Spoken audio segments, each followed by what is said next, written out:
was a Freemason, my grandfather was, so I asked to join, and they were delighted, and I had to have an informal interview, got asked a few questions, and then the date was set for when I joined. I had my joining ceremony, and then the rest is history, and that was 20 years ago now, but I still remember it like it was yesterday.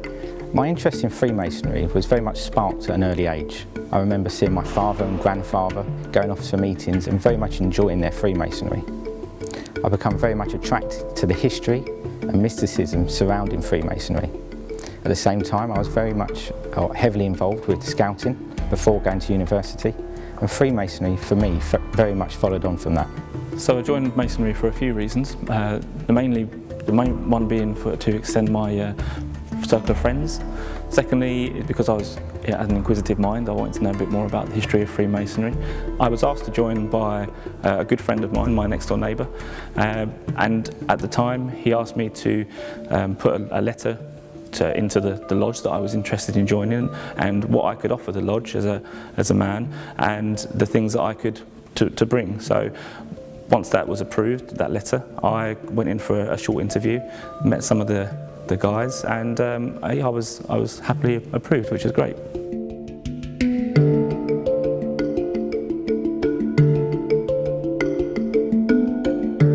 When I joined Freemasonry, I thought I was just joining a single lodge, but actually I've joined a much larger community. I've made very good lifelong friends from a number of different lodges. We now have a young Masons club called the Essex Cornerstone Club, which provides an opportunity for like-minded individuals to come together and take part in social and charitable activities throughout the year. So in Freemasonry we sometimes have to stand up and do some talking, and the good thing about that is that I can take that back to my work environment as a transferable skill. So being able to have that confidence and stand up and talk to people almost with authority gives me a good standing at work.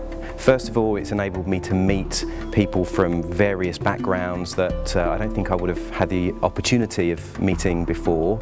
I travel for work quite a lot, so whether that's local or international, I've got a great connection across the world.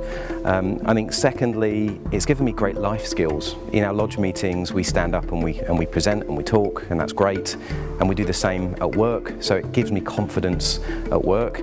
And then I think the other thing is coming to our meetings is a good space away from the busyness of life and work in general.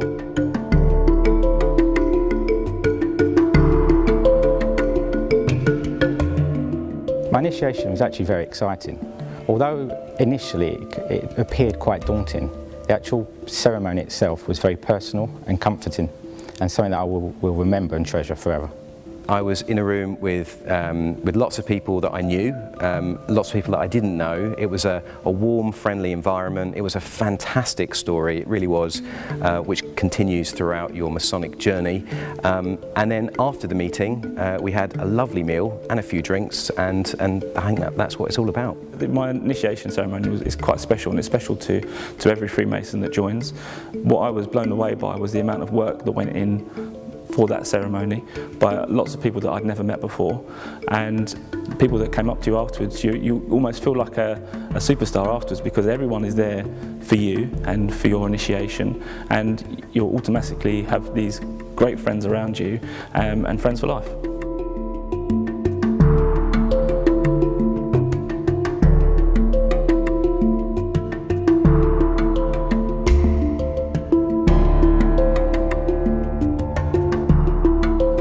Ceremonies are things which take us back to our roots of medieval stonemasons, but also bring in some aspects of learning and personal development. And there's three ceremonies that we do quite often. The first is the ceremony of initiation. That brings a candidate into Freemasonry, and it really allows that candidate to reflect on who they are, on the fact that when everybody comes into this world, they come in as equals, and that as life progresses, sometimes people do better than other people. And it teaches us that we need to be mindful of that and see what we can personally do to help out those people who are less well off than us. The second ceremony, or the second degree, that teaches us to better ourselves, to reflect on who we are how we fit into the world, how we can make ourselves better people through education. And then the final ceremony, the third degree, that teaches us that perhaps we only have so long on this world, that we're all mortal, and that we really need to make the most of our time here.